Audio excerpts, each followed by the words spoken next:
Everyone, and welcome to this Breathe webinar.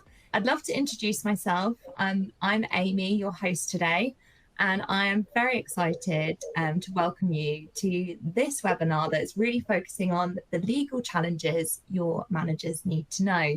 We've got our brilliant experts and Breathe partners joining us today, Angie and Sandra, who I'll introduce you to. Angie, I'd love it if you could introduce yourself now, please.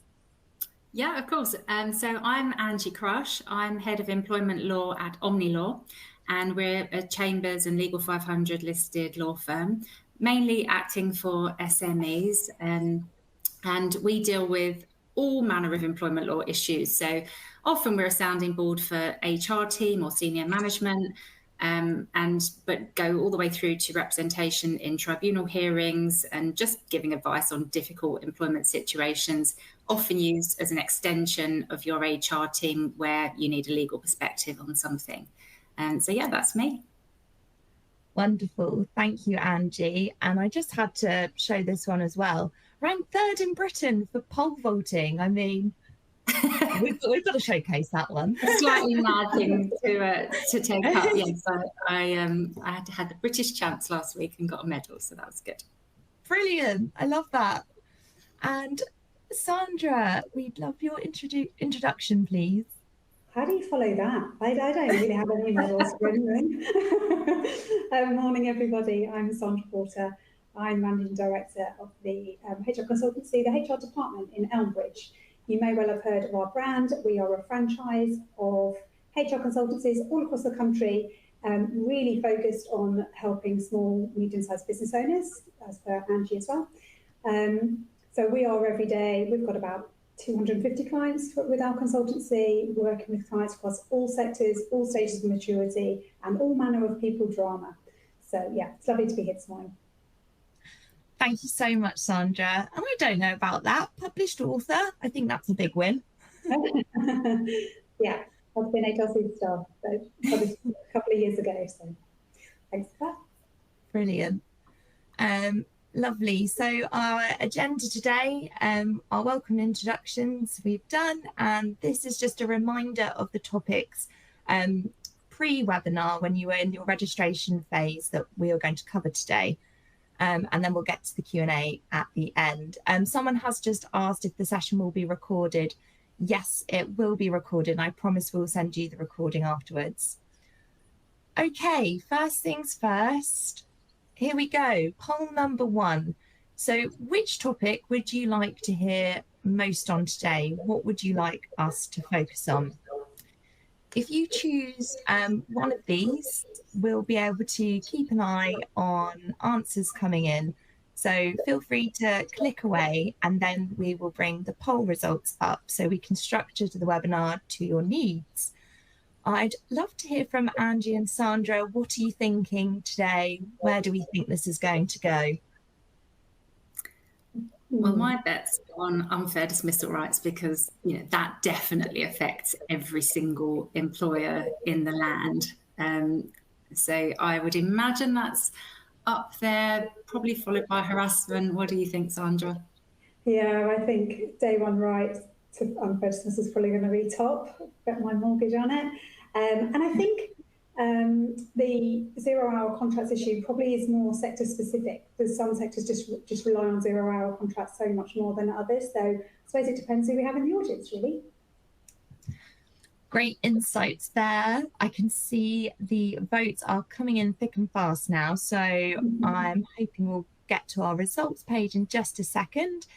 If you've not submitted an answer yet, feel free to before I end this poll. Oh, it's all very exciting, isn't it? It is. I need to get my notes in order once I know which one I need to focus on. Get my brain into the right gear. Yeah, absolutely. Fabulous. It looks like most people have voted now, just one or two more, and we will head for the results. Need a drum roll. Yeah, we do, don't we? Yeah, pretty much time. Perfect. Wonderful. Let's go. Here we are. Yeah. Okay. So what do we reckon to this then? Okay, so Yeah, as expected, I think. It's, as you say, unfair dismissal, I think, is such a concern for so many business owners, that people are really understanding what that means for them and their business. It does seem to be at the top of people's to-do list at the minute, so not a surprise, which is good. Yeah, not a surprise. But an SSP, although it's in terms of the information a fairly small change, that's going to have a big impact as well. Yeah. Okay, wonderful. Thank you everyone for voting. I will now pop us on to hopefully the right slide, and what we'll do is we'll run this in order of priority today. So here we go. Let's go with day one rights, and Angie, over to you, please. So yeah, I've got the boring job of telling you all the detail of the changes, and then I think Sandra's going to sort of put that into some practical perspective.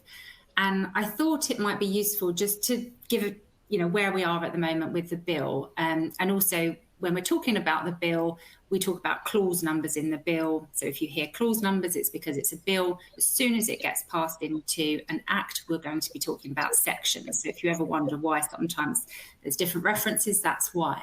So on Monday this week, the bill had what should be the final consideration in the House of Commons, who rejected nearly all of the changes that the House of Lords had previously made to the bill, other than the government-backed changes.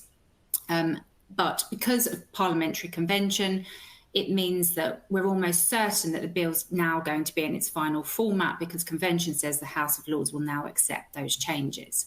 And so we expect that this bill will now be passed into law, go on to receive royal assent within quite a short period of time. There's still a huge amount of detail to come in the form of statutory instrument.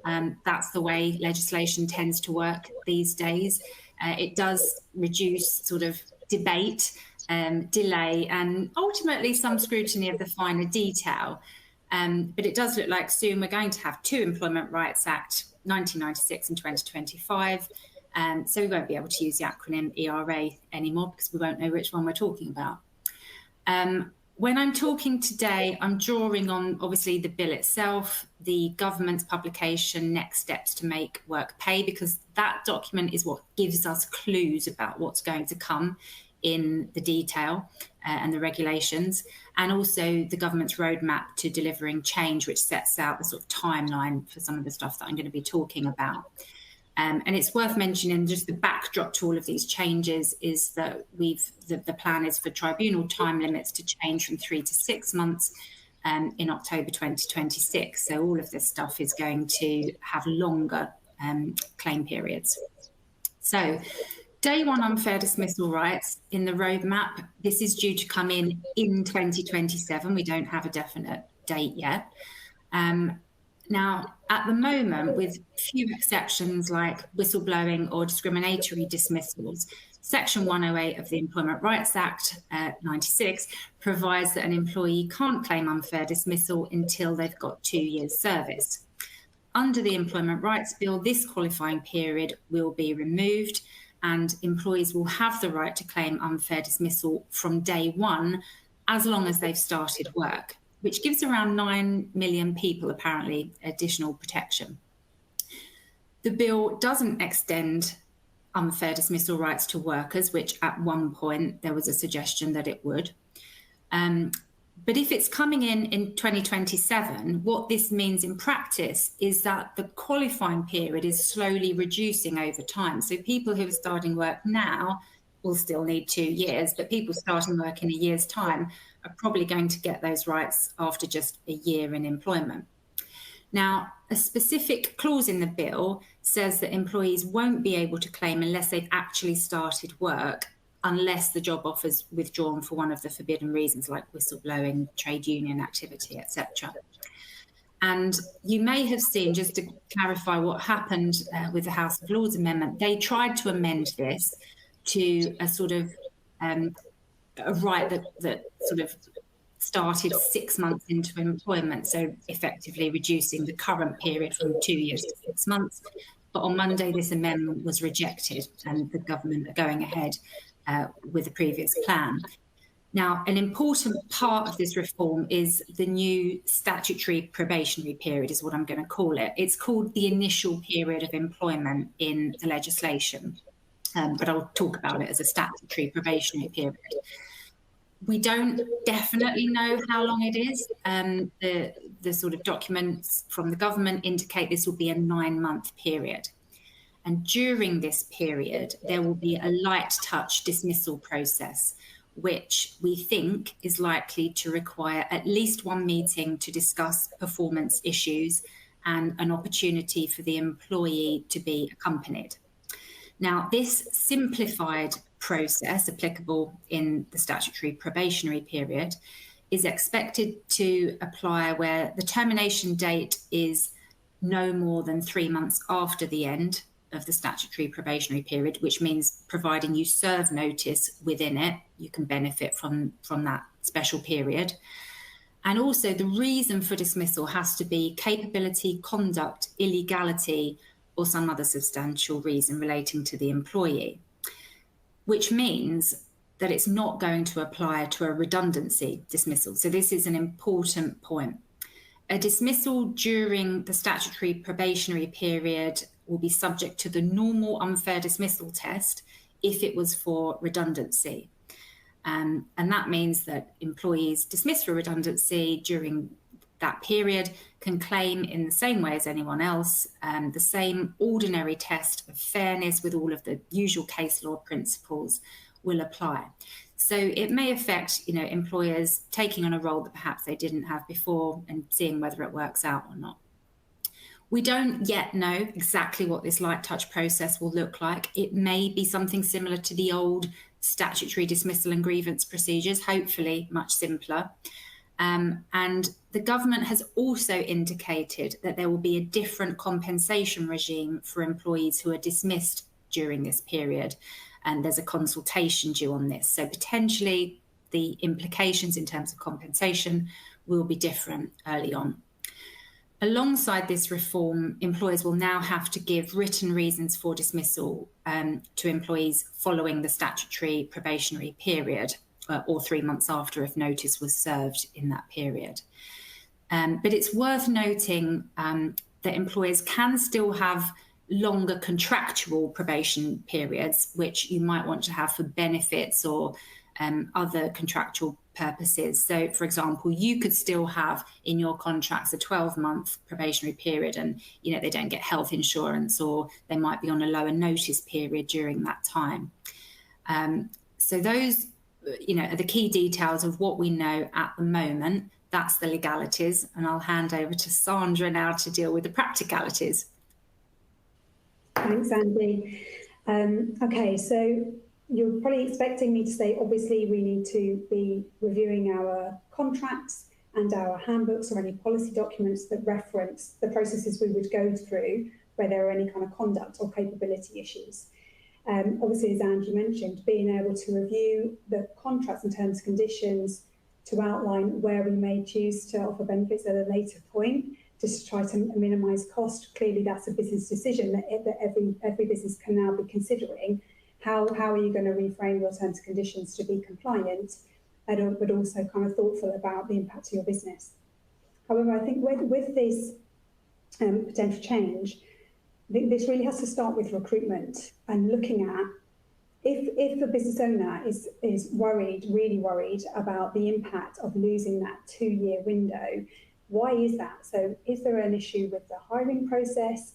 Is it that you're missing something through the hiring practices that then you're finding that someone isn't suitable and have previously been able to take kind of that shortcut during the first 2 years to dismiss quickly? So I think for many HR people, I suppose it will be a case of reviewing the data. How many people have been fired during the first 2 years? Why was that? What happened? Is it a particular role? Is it a particular manager that is kind of losing patience and moving to expedite to dismissal quite quickly? So then being able to get the data, see what's been happening, and is it role specific or managers or certain departments that are really facing those issues, so that you can focus on is there something more you can do in recruitment so that you don't have to even think about dismissals down the line? Obviously, the clarity of expectations is really important. So when somebody has been hired, being really clear about what the expectations are. And that, for me, goes beyond job descriptions. So job descriptions are a great start. But also, I think where we see clients looking to terminate somebody early, sometimes it's because they haven't followed the absence policy, or they haven't followed the right holiday policy, or things like that. So making sure the communication of expectations around those policies is also important to help you then be able to take the right action, the right fair treatment of that individual, if you're able to demonstrate that those expectations have been really communicated clearly. Obviously, there'll be a need to diarise frequent reviews. So through the initial period of employment, however many months that may or may not end up being, diarising reviews and continuing that kind of maybe higher level of kind of supervision and thereafter, but also being clear about, for those reviews, what questions are you asking? I don't know if for HR consultants on this call, where sometimes people will say, oh, they were fine at that point, they were fine at that point, but now it's 2 minutes before the 2-year window and suddenly we want to dismiss for whatever reason. So making sure that the reviews are asking the right questions and are diarised, so that where you need to take action, you're taking it within that initial period, if there have been concerns that have been raised, but also to create a really good audit trail. So because that is going to be key in terms of being able to demonstrate that you've been reasonable. So if you don't have a system in place as to how you're capturing the decision-making process, then I suggest you look at how you do that. So where you may have a manager that's going through the initial period and has concerns, who do they escalate it to? How do you make a decision to ensure that what you're doing is fair? So that you have that on file. So you need to tighten your processes. Tighten all your processes so that you've got your template documents regarding how to invite to hearings. If we're expecting through that initial period of employment that they may have the right to be accompanied, making sure that your template documents refer to that, and so that we're prepared for it. Equally, any kind of appeals processes, and then training. You're going to hear a lot of that today. Training our managers so they understand, obviously, what the new processes are. So they need to be really clear. What are the steps we need to take to review people during that initial period and thereafter? What are the steps they need to be taking? How do they do that? So how do they have those conversations? How do they have really meaningful reviews and give feedback clearly and fairly where there are concerns, and that's documented, so that because if they understand why those things are important, far more likely to be able to then follow those. So I would say the window of opportunity we have now between the kind of information we have now, we know the direction of travel, we know what's coming down the line, is use this window to, yes, get all our documents and systems and things up to date, but to really focus on educating the managers on how to have those types of conversations, how they do those fairly, to make sure that we have an audit trail that can absolutely stack up and defend any kind of allegations that you've treated anybody unfairly or discriminatory. That's me. Thank you both very much. Some great insights and takeaways there. We've had a few questions come through already. First, Q, does the change in law cover all existing employees, or only those who have a start date after the bill has come to law? Again, we don't know, but it's what is likely to happen is that it will cover anyone who that will just become the qualifying period from the date that it becomes law, from the enactment date, which is going to be at some point in 2027. So what that will mean, in all likelihood, if it works the way we think it will, is that someone who starts 6 months before will then get unfair dismissal rights. They don't need to have started work after the date of the bill. That will just now be the qualifying period. Thank you, Angie. And then I know you touched on this, Sandra, but someone has asked when they think they should be reviewing contracts. I would say the sooner the better. I know that we're waiting for the details, but we know where we're going to. We know there's going to be an initial period of employment where there's going to be a lighter touch. But being able to now look at the terms and conditions for every contract type that you have to see how you're referencing those initial periods of employment, and also your conduct and capability policies of that initial period or after a contractual probationary period. I think being really clear of what your documents currently say and how are those going to need to adjust. How are you going to implement those in kind of built into your systems, your templates, your documents, and then to be able to be prepared and ready to train your managers. I wouldn't start training my managers until we know the detail, otherwise you'll only have to do it again. But being prepared as business owners and as HR professionals to understand what have you got and how is that likely to need to change now, I think then helps reassure our businesses that we're ready to make those changes. Thank you, Sandra. And then just one more before we move on, but I promise we will be answering questions after the session today as well. So do know that we will be reaching out to you. Sort of two questions here, but how will this impact probation reviews? And interestingly, someone has sort of asked why. So if there is a 9-month probation, why is unfair dismissal from day one? Shall I answer that? So, well, as I said, it won't apply to all types of dismissal. So it's only for sort of person-based dismissals, and redundancy looks as though it will fall outside of this. But they will still have, there will be this light touch process. We don't exactly know what the light touch process will be, but if you don't go through that process, or if something isn't followed properly in that process, the employee will still be able to claim unfair dismissal. So although we expect the test to be a bit lower, they will still have an underlying right to claim unfair dismissal. Again, it's not helpful that we don't have all the detail around it, but it could be, for example, that, you know, providing the employer does X, Y, and Z, has a meeting, gives a right to accompaniment, and tells them what they were doing wrong, their unfair dismissal claim, you know, won't succeed, but it may mean that they can still bring a claim. They're technically able to bring a claim, and then it's around, you know, whether that light touch process was followed properly. Yeah, it's not helpful that we can't answer all of those questions at the moment, but the underlying right will still be there, and it will only be for certain types of dismissal that you can even use that light touch process. Thank you, Angie. That was brilliant. I can see more questions coming in, but we are going to move on to flexible and hybrid working rights now, as this was the second priority in the poll. But do feel reassured, we will come back to you on questions and we will have some time at the end.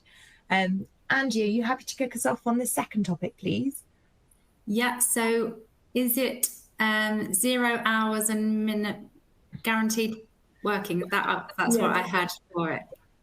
Flexible working just pipped to the post as number 2 on the poll, and 0 hours will be next. Oh, did it? Okay, right, let's have a think about what I've got to say about that. So the changes with flexible working actually aren't major in my view. So these are due to come in, just to be clear, in 2027. So according to the timeline, they are coming in 2027. And under the current law, employees can make a flexible working request up to twice a year. And according to Section 80G of the Employment Rights Act 96, employers must deal with these requests in a reasonable manner. And they can only refuse for one of 8 reasons. We probably all know the 8 reasons, but burden of additional cost, detrimental effect on ability to meet customer demand, inability to reorganise work among existing staff, inability to recruit additional staff, detrimental impact on quality, detrimental impact on performance, insufficiency of work during the periods the employee proposes to work, and planned structural changes. Those aren't changing. The employee has to tell the employer has to tell the employee the grounds for refusing a flexible working request, and they have to deal with the request in a reasonable manner. But that's just a procedural requirement. So the Employment Rights Bill makes two changes to this. Firstly, it has to be reasonable for the employer to refuse the request for a contract variation. And secondly, the employer has to explain their reasons. So, but really, when I'm advising on flexible working requests, if an employer asks me, what I think of what they're planning on saying, it's not really the risk of a claim under the flexible working regime that I'm concerned about. It's more the indirect discrimination claim that might be there in the background that I'm thinking about. And so because of that, and because this will be on employers' minds as well, I think there always would have been a concept of reasonableness being built into any decision to refuse a flexible working request. And that's why I really don't think much is going to change here. I mean, and significantly, there's no change to the penalty. It's going to remain at 8 weeks pay, capped at the current rate of £719, I think it is. So on that side of things, I can't see there's going to be much change, even though there's this new idea of reasonableness. There's a couple of other sort of, family-friendly rights, bereavement leave. They're introducing a right to bereavement leave, which doesn't currently exist other than to a very small category of people. And paternity and parental leave are both getting day one rights instead of having to have qualified periods of 6 months and a year, respectively, which that one actually comes in soonest. That comes in April 26. But flexible working itself, not really a huge amount is changing. But I don't know if Sandra has any ideas on what might need to be done differently. Thanks, Angie. I think as with many of these topics, I think as the changes are brought in over the next 18 months or so, there will be a lot of press attention. We've already seen so much press attention to where we are now, and therefore it's likely that the flexible working requests will start to increase. We've already seen an increase since the changes last year, and I think that will continue to go on that trajectory. But I agree, actually the changes aren't significant. And almost the advice I give now is what we would be giving anyway, but it's good to sense check where we're at, expecting a higher volume to come through. So firstly, I would say that we have seen a number of occasions where managers have misunderstood that what someone has asked for is a flexible working request. So I think there is a piece of understanding that we need to share with any managers that are managing teams of whatever size, that they understand what flexible working requests are and what they cover. So whether they cover locations, the number of hours in a week, or how those hours are worked in terms of compressed hours or whatever, working patterns. And also about ensuring that managers understand the rights of part-time workers. We've had a few where we've had clients they said, oh no, that doesn't apply for part-timers. So making sure that managers understand what is flexible working, what are hybrid working rights, what does that mean if somebody asks for it? You can't just say no, that's inconvenient, we need to go through the process. So don't assume that people already understand that, because they definitely don't on some occasions. Obviously you need to put in place and communicate a clear policy and a process for reviewing flexible working requests. So updating request forms, particularly obviously noting if people have already made a request within the last kind of 12 months, whatever, so that you can see where people have already made 2 requests or on their first request. Ensure that you've got the processes and documentation that will capture the decision-making process. So as Angie says, a lot of this is about being able to demonstrate that you've dealt with that request in a reasonable manner. And there's a greater expectation on the transparency of the decision-making process. One key thing I think that tends to happen is that businesses say, well, either we accept it or we decline it. That's not true. If someone puts in a request, to be able to demonstrate that you're reasonably considering their request, should be looking at what they asked for. If it's a no, we can't fulfill all of that, and you can demonstrate that and explain that against one of the 8 reasons, okay, but are there any other aspects that you could bend on? Are there alternatives that you could offer? This should be a conversation, ideally, with the individual to say, why do you need it? What else could we do if we can't meet all of the expectations that you've requested? So being able to demonstrate that you've really thought about it, that you've considered alternatives, that you've had a conversation with them, that's going to really help protect you and your company from any kind of discriminatory claims, but helps hopefully foster a much kind of closer relationship with the employees where they're putting forward a request.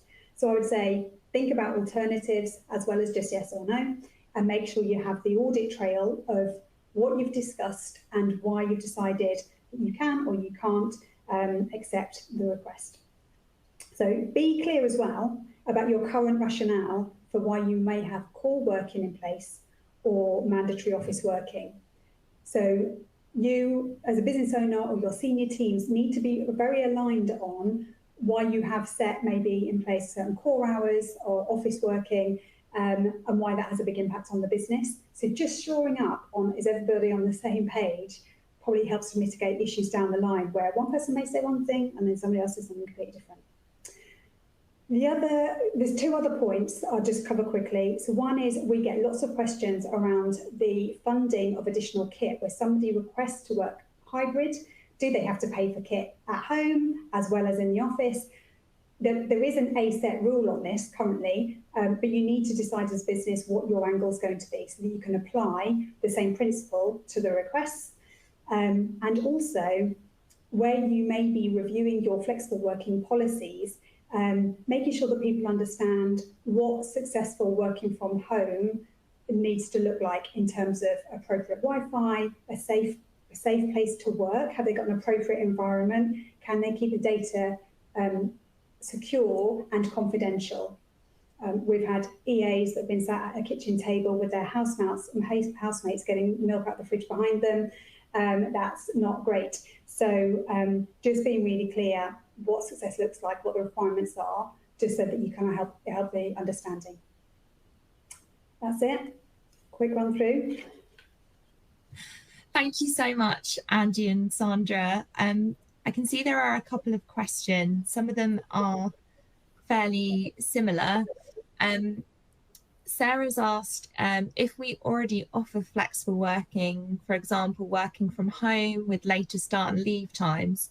If someone then asks to work fully remotely, but it doesn't work for the business, is that okay? Yeah. I'd say yes. If for business reasons you need people in a certain portion of the week or all of the time that they're working, and that role needs to be in, then yes, you still only need to fit it into one of those 8 categories and have considered it, and it needs to be a reasonable reason that you're giving, which there are plenty. So yes, that would, in my view, be possible. Yes, absolutely. I think where somebody's making a request, regardless of what their current situation is, if they're making a request, you still go through the same process and see whether your business can extend to that expectation. The other thing I would say is that just making sure that people really understand, obviously, the process to do that, but also that each case is based on its own merits. So some businesses, some will say, well, if I give it to one, I'm going to have to give it to everybody. That's actually not the case. They can review each case kind of in turn, in order, and if it means that 2 are allowed to, whilst it feels a bit uncomfortable to do that, actually they are allowed to be able to offer to a couple of people, not to everybody, if that's what the business needs. So just being sure of what kind of the guardrails are for business to make a decision is really important, and then help them go through that process so that they can document it and communicate it clearly to the employee. Brilliant. Thank you both so much. We will go to 0 hours now. I apologise for that surprise there, Angie and Sandra. That's okay. Yeah, here we go, 0 hours. Let's talk about this one. Okay, so I hope everyone's got their technical heads on, because this is quite sort of technical. So this change is due to come in 2027. So again, not an immediate change. And I have seen commentary that actually this might not end up making it in for 2027. But at the moment, that's what the government is saying. So contrary to hype, the government aren't abolishing 0 hours contracts, but they're just abolishing the abuse of 0 hours contracts and the one-sided flexibility that comes with them very often. There are 3 main limbs to the provisions on 0 hours contracts: a right to a guaranteed hours contract, a right to reasonable notice of being required to work a shift, and a right to reasonable notice of a shift cancellation. So first one, actually being entitled to a guaranteed hours contract. Clause 1 of the bill contains a right for workers, yes, that's workers, not just employees, but workers, to be offered guaranteed hours contracts which reflects the number of hours the employee worked during a previous reference period.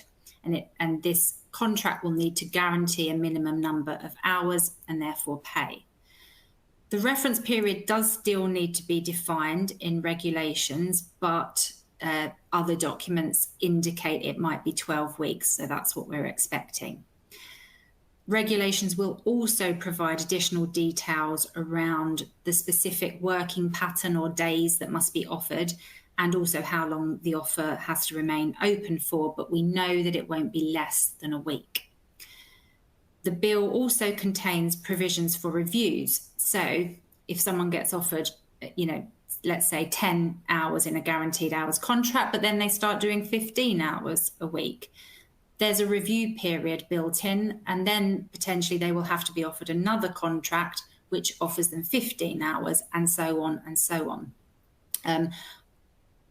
Subject to it still falling within the definition in the bill.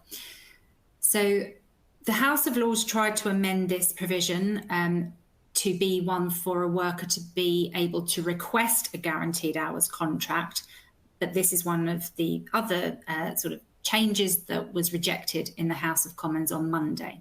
So the duty remains on employers to offer the guaranteed hours contract.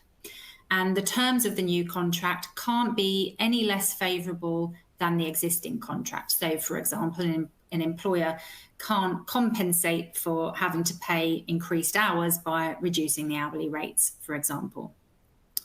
And the right to be offered a guaranteed hours contract applies not just to 0 hours contracts, but also to minimum hours contracts. So that's a contract which guarantees some, but not very many hours. And what we don't know yet is what that minimum is going to be. So we just don't know, whether 10 hours per week will fall within the sort of definition of what's going to be required. That's going to come in regulations. If the business doesn't offer the guaranteed hours contract, the worker can bring a tribunal claim to recover financial losses sustained, which we think is going to be a capped award, but don't yet know what. There's also protections from being subject to a detriment and automatic unfair dismissal protection connected with enforcing these rights. Also, an amendment to the bill prevents manipulation of work patterns to try and avoid these provisions kicking in.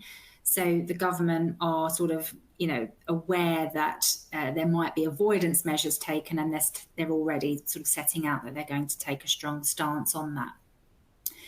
There's a long section in the bill which gives a limited right to employers to offer the guaranteed hours for a fixed term period only, if that's reasonable, but we don't have the detail of what might be reasonable. Potentially, maybe a seasonal business or something like that might be able to use that particular exception. And it's important to note that these provisions will apply to agency workers. It will be the responsibility of the end hirer to make any guaranteed hours offer, although regulations could put obligations on the agency as well in some instances. There's also a provision to ensure agency workers' pay is no less favourable than the agency terms they have been working under or those of comparable workers. And if an agency worker accepts a guaranteed hours offer from the end hirer, they will become a worker, not an employee. So that part is clear in the bill. So that's the first section about being offered the guaranteed hours contract in the first place. The second part, clause 2, gives workers a right to reasonable notice of a shift. So if you didn't guess, we don't know what reasonable notice means yet. That will be set out in regulations. But whatever it is, it's going to be a presumed reasonable period, which means that both the employer will be able to argue that a shorter notice was reasonable, and the worker will be able to argue that a longer notice period would have been reasonable. So if, for example, regulations say that it's presumed 7 days notice is reasonable, it's open to the employer to argue that either for their particular business or in their industry, or even on a particular day in question, it was reasonable to give less notice. So this will help employers justify short notice for genuine emergency cover. Compensation on this isn't yet clear. Again, regulations will set it out, but we think there's going to be a compensation scale depending on the length of notice that has been given. And then conversely, clause 3 of the bill gives a right to reasonable notice of cancellation of a shift or changes to a shift. Now, effectively, it gives 0 hours workers a right to a payment every time a shift is cancelled or moved at short notice, which seems quite fair. Again, we don't yet know what short notice is, other than it won't be more than 7 days. And we don't know how much the payment is going to be for a cancelled or moved shift, but we know it will be capped at the amount that they would have been paid had they worked the shift. In recent amendments, a worker will only have entitlement to payment for a short notice cancellation if they reasonably believed they would have been needed for that shift. So that helps the situation, which is quite common, where, for example, shifts are offered out to a large number of workers initially, and some of those will take that shift up. Again, these provisions are applying to agency workers, and the responsibility for paying any cancellation payments will fall to the agency, although obviously it can be recouped from the end hirer. But it will be the responsibility of both parties to provide the worker with that reasonable notice of shifts. So there's a whistle-stop tour of the changes that are coming there. So over to Sandra to give you some practical input. Angie, there's loads of questions coming in on this topic. I think we could probably sit here all day talking about the potential changes here. I agree. Jane put in a question in the chat and around why is it that there are these changes, when actually lots of the times it's the workers that want the flexibility too. It suits both needs, and that's absolutely right. This is only really trying to make the system slightly fairer, give more notice, and prevent against exploitation. I think there are some very practical things that businesses need to be doing over kind of the next 12 months. So some scenario planning around what currently happens in your business. So looking at, if you were reflecting on a reference period of 12 weeks, what contracted hours would you be needing to offer? So look at the data. If it were to happen 2 weeks' time, what would you be needing to give out, to offer to people to accept? Just so that you can see what the potential impact could be. We have businesses that have very large pools of 0 hours workers, and some literally work a couple of hours here, a couple of hours there. There's not much at all. It might be that from an operating model perspective, that you decide as a business actually to have a smaller pool of 0 hours contracts, or casual contracts, and then maybe move them over to fixed term contracts or onto guaranteed hours contracts, so that you can minimise how many people are involved in that and can contain that within a smaller group of people. I know some companies are currently considering that already, and looking at how that changes during the year. We've got lots of seasonal clients with us that have a crazy season over the summer, and then nothing. So looking at the different kind of quarters in a year and how the guaranteed hours might need to operate based on the seasonality of your business. So data is going to help. Run the data, see what you currently have in place, see how it currently works, and then consider how these changes might affect your current operating model. Generally, though, I think this burden is an administrative one. I think the nightmare that we potentially have for some businesses where 0 hours is a big part of how they operate is about how do you track the hours and how do you allocate the shifts. So we know we've got clients that currently just send out a message on a WhatsApp group, whoever gets it first gets the shift. And then if sometimes it's cancelled last minute, it's really last minute. And that clearly is going to lead to potential disputes in the future if they carry on with that way of working. So depending on what your business does and how it does it, being able to consider, do you need to consider software solutions in terms of time management, time tracking, so that you can have kind of integrity in the data around who's working with what time, and that's properly accounted for. And do you need to consider other systems or processes around shift allocation so that you are allocating, offering them fairly, so that you can demonstrate you're being fair, but that you have a really tight way of communicating if a shift has been cancelled, so that you don't fall foul of that kind of minimum notice period. Because this really highlights the relationship between a business and maybe an agency partner, I would suggest that you arrange time with your agency partners well in advance of these changes coming into force, so that you can be talking through how that needs to work between you and looking at maybe how things worked last year, how that might need to change going forward, so that you can be really clear on operationally how you kind of need to be able to talk to each other, and so that you don't end up with any kind of miscommunication to the agency workers that are in the middle. So lots of reliance on systems, looking at your options to ensure better time tracking, shift allocations, and reviewing kind of where you're currently at. If it had to come in place in a couple of weeks' time, where would you be at so that you know what you're dealing with? Brilliant. Thank you both so much. Like you mentioned, Sandra, lots of questions. So we're going to try and make sure we've got some more time at the end to get to these. Interestingly, Brooke has just asked, what are employers' rights when an employee cancels a shift last minute, for example, with perhaps less than 7 days' notice? If the employee is the person cancelling the shift, then obviously it will depend on what, they won't turn up and they won't need to be paid, and these penalties won't kick in. I guess the knock-on effect is they'll probably need to offer that shift to someone else at short notice.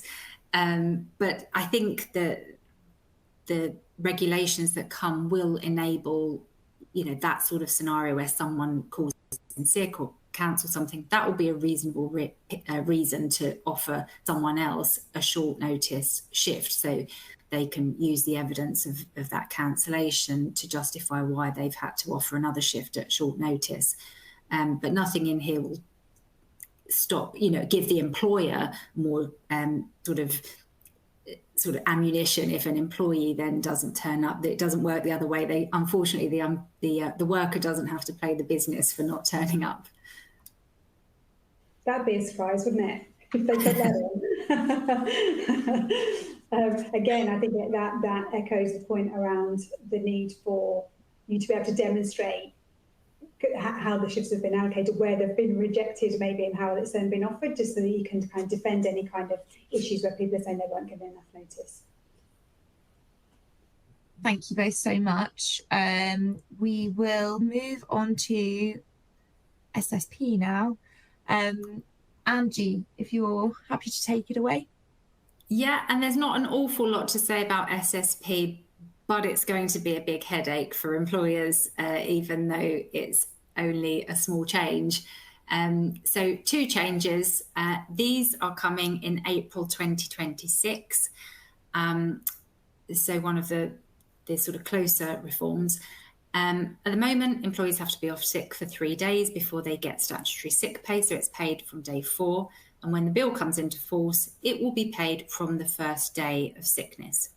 And the second change is that the lower earnings threshold for SSP will be removed. So at the moment, employees have to have average earnings of at least £123 a week. that will go.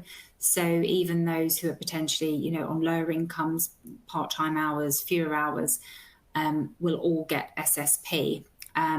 The rate of SSP will be changed. So at the moment, it's a flat rate of £118.75 per week. Going forwards, it will either be that, or if lower, 80% of the person's earnings. And any disputes over SSP will become the responsibility of a new body being set up, the Fair Work Agency, which will cover SSP and some other sort of aspects of employment enforcement, which will avoid the need for sort of low-paid employees in particular to sort of take on their employer directly while they're still employed, and will avoid them having to go to sort of tribunal for any complaints around this sort of thing. But yeah, so a relatively straightforward, easy change for me to explain, but I'm sure there's lots that employers need to do to try and tackle the consequences, which Sandra can talk to you about. Thanks, Angie. I think because this one is due for April 26th, this actually does kind of end up on our to-do list right now, doesn't it? We have a window of opportunity between now and then to make sure that we are typing up all of our systems and understanding of how best to manage sickness. Now, obviously, we would always be advising that businesses should be very thoughtful, mindful about how they're managing sickness. However, the 3 waiting day period that we've had until now has always acted as a deterrent, hasn't it? So that people think, oh no, I probably should go into work, otherwise I'm not going to get paid. With that deterrent gone, it's very likely that sickness will go up, so frequent short-term absence is likely to increase, and therefore all processes around how to manage sickness should ideally just be as tight as possible. And I know that makes it sound like I'm a real witch, but it's making sure that this isn't just about kind of acting as a deterrent, but with the increase of mental health absences being significantly on the rise, it's making sure that any manager is confident and capable to be able to handle people that are calling in sick. So it is a duty of care, as well as try to mitigate absence where it's not valid. So obviously update policies and processes and systems with any reference to SSP payments, self-certifications, to make sure that you're obviously going to be compliant once we know the detail. If you don't currently have a software where managers and employees are tracking sickness absence, absolutely get that in place if you possibly can, because being able to track where people are having frequent periods of absence, we all know, requires you to have the data to be able to take any action where people are having those frequent short-term absences that aren't being certificated by a doctor. So having a system and having embedded practices where those absences are being tracked on software with the reasons for the absence will mean that where somebody is taking the mick and you need to have a conversation with them about that you have the data. Without it, you're not going to be able to do much. So embedding the software and embedding the understanding of that. Communication to employees about how to notify of sickness.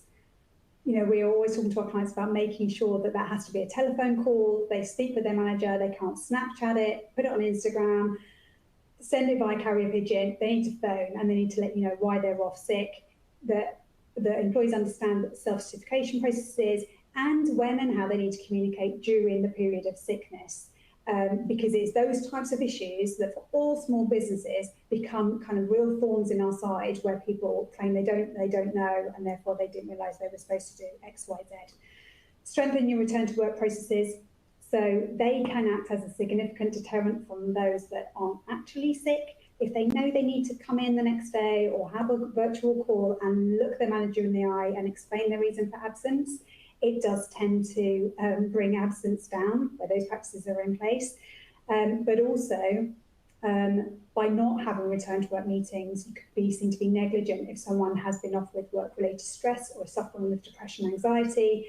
Not having that meeting means you're not paying attention and actually making sure that managers that are responsible for having those meetings understand how to have the call, when they need to have it, how to do it, how do you have those conversations, and what resources do they have available to them if something comes up on that call that they're not quite ready for. So, doing stress risk assessments, but then being aware of occupational health partners and things like that, so that otherwise it feels like a huge burden of responsibility. So making sure your managers are well ready. And then budget for the increase in costs, because it's likely to come. That's me. Brilliant. Thank you both so much. I can see more questions coming in. Of quite a few people asking if staff will need to provide a sick note from day one. That seems to be popping up quite a lot. There's no change to provisions around providing sick notes, but of course in your own policies you can ask for staff to provide sick notes. It may not be the case that that's a condition of processing SSP, but within your own policies you can ask for sick notes from day one if you wanted to, although I can't imagine the administrative nightmare the doctors will have if everyone starts asking for those. But and we all know the actual practical problems of even getting an appointment with a GP, let alone actually getting something from them afterwards in the same day. So I think, yes, you can ask for certain things in your policies to process your sort of sick pay arrangements, but that may not necessarily align with what you're allowed to do for the SSP side of things. This might also be an opportunity to go back and look at the clauses in your contracts regarding how you currently talk about the processes to be able to be eligible for SSP and for company sick pay, and making sure that as a business, to be honest, expecting an increase in short-term absence, that you're comfortable that the eligibility for SSP, adhering to the policy, and particularly for company sick pay, that you're comfortable that is still what you want to have in place, because you have a window now where if you wanted to go into consultation to change that, then better to do it sooner and plan that in than later. So an important time just to go back and review and see what you've got. Wonderful, thank you so much. We're just going to pop on to the next topic now. Thank you to those who have joined but need to rush off to another meeting. Be reassured, this will be sent as a recording. We'll just spend an extra 5 minutes now covering those topics. And please do reach out to Angie and Sandra. Their LinkedIn is available on the side to ask questions to, as is the resource pack. You can find their details in there. So on to stronger protections, please. So these in the main are due to come in October 2026. And within the bill, there are a few provisions which collectively strengthen protection for harassment and discrimination at work. So first of all, there's a stronger duty to prevent sexual harassment. And in October 24, the law changed to require employers to actively take reasonable steps to prevent sexual harassment of employees and workers in the course of their work. And Clause 15 of the Employment Rights Bill amends Section 40A of the Equality Act to require employers to take all reasonable steps to prevent workplace harassment. And it gives the government powers to set out what amounts to reasonable steps in regulations. So the change is a nuanced one. It's all reasonable steps as opposed to reasonable steps. But that's the first change. The second is around protection for third-party harassment. So third-party harassment is where an employee is harassed for a reason related to a protected characteristic, sex, race, religion, age, etc., by someone who's not a direct colleague or the employer, but by a third party such as a client, customer, supplier, or contractor. If it sounds familiar, it's because it is. We had it for a very short period of time after the Equality Act until 2013, when it was abolished for various reasons. So it's back, and the bill makes all employers, regardless of size, liable for third-party harassment unless they can show they took all reasonable steps to prevent this. And this covers all types of harassment, not just sexual harassment. And with both of these changes, employers need to make sure that they've done everything they reasonably could have to prevent harassment occurring. We do have some case law on this, although this hasn't been the law. We have case law on this because taking all reasonable steps to prevent discrimination is also the test used in Section 109 of the Equality Act as a defence to avoid vicarious liability. And key points arising from the case law are that, firstly, you have to show you took the steps before harassment occurred. In the case of Caniff and East Riding of Yorkshire Council, the Employment Appeal Tribunal set out a two-stage approach to this defence. And it said, firstly, you should look at what steps the employer actually took, and then consider, were there any other reasonable steps that it could have taken? If there were some other reasonable steps that it could have taken, the defence will fail. And you will, fail to sort of defend yourself. Now, while the law applies to all employers, regardless of size, again, the case law shows that what's reasonable for a small employer might be different to what's reasonable for a larger employer with significantly larger resources. And in the case of Alley and Gearland, the EAT accepted that tribunals can look at cost and practicality when considering what steps are reasonable. And for example, in that particular case, it held that harassment training that had taken place 2 years prior was too long ago to have amount to all reasonable steps. They felt it could have been repeated, and that would have potentially satisfied the defence.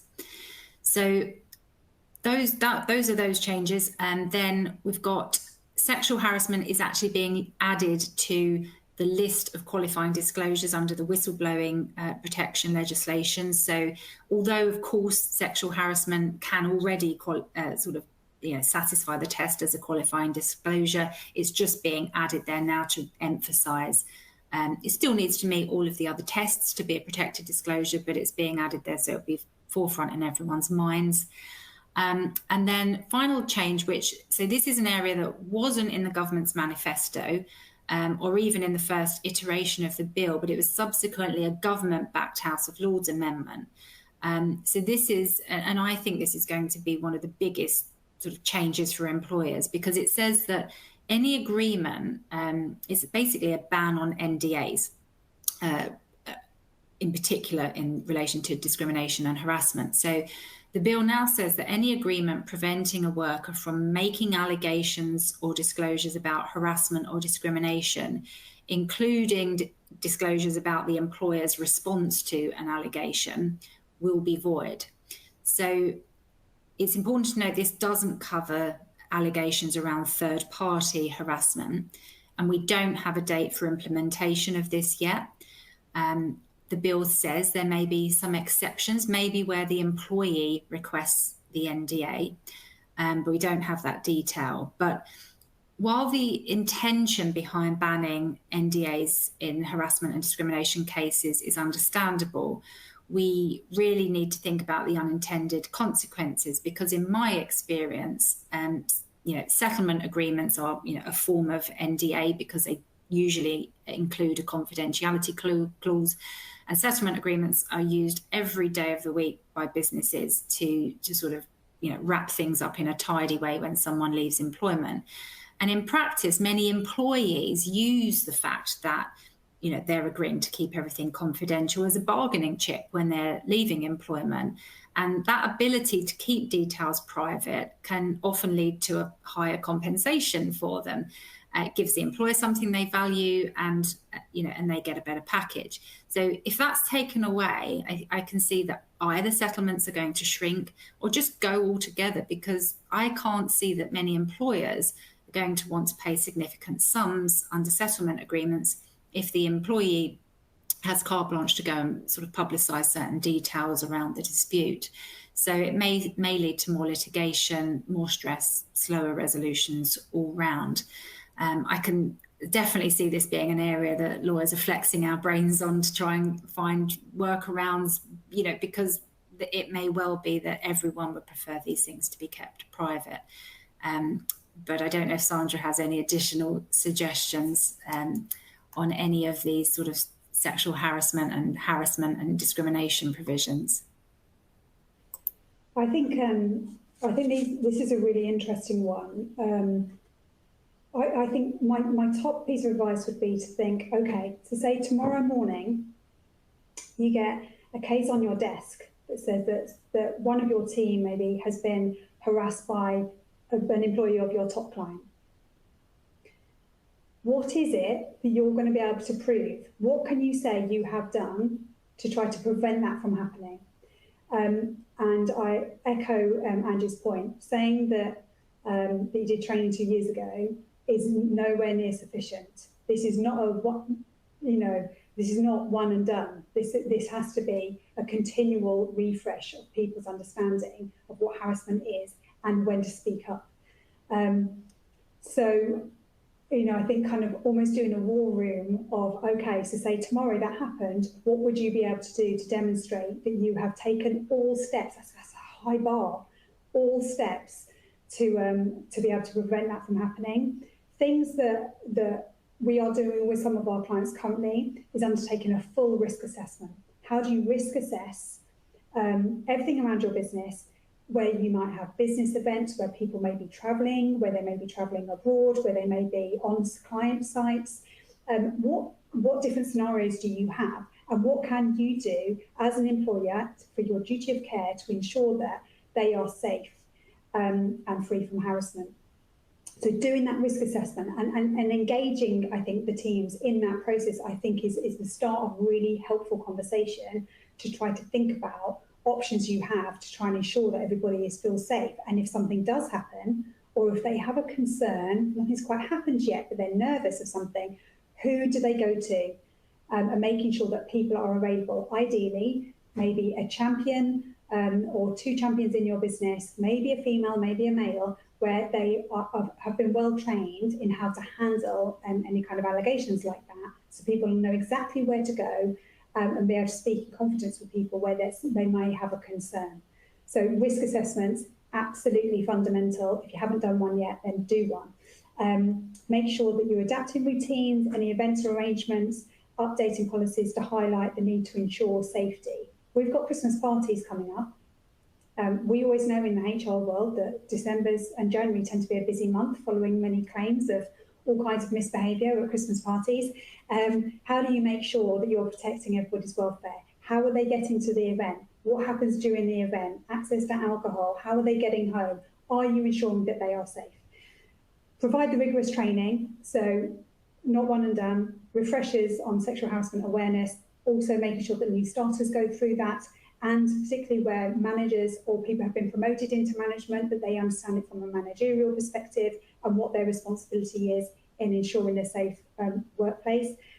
Consider having speak-up processes. So how can you implement processes, workshops to ensure that people have a way of being able to say things that they might find difficult to say in an open plan office or over Zoom or whatever.